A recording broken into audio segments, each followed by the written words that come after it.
Top drug lord raw ng Region 8 ang anak ni Albuera Leyte Mayor Espinosa na si Kerwin.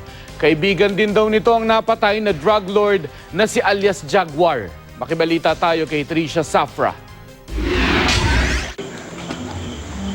Sa pinagsanib na puwersa ng Albuera Police, Regional Public Safety Battalion at Leyte Provincial Police Office, nilusob nila ang bahay ni Albuera Mayor Rolando Espinosa. Patay ang ilaw at walang tao sa bahay ng alkalde.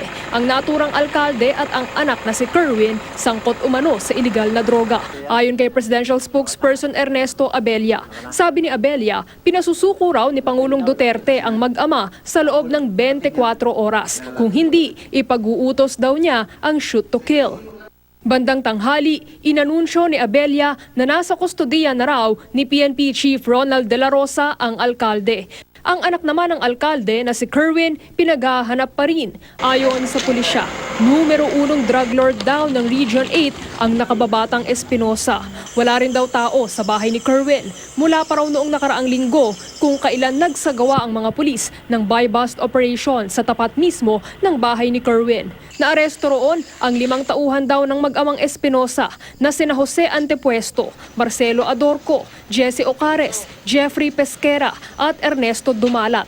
Aabot sa 1,900,000 pisong halaga ng hinihinalang shabu ang nakuha sa kanila.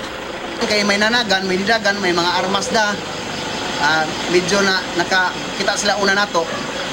So isigdagan ay tinira sila na pitsilo, gudi ka kay dinhi sila sa eskina sa gate sa balay ni Kerwin Espinosa. Anyway, paspas atong kwarto dili nato ni hunungan, natanis makuha nato sila.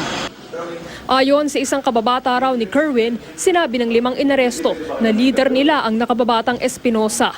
Galing daw sa Hong Kong ang mga ibinebenta nilang shabu.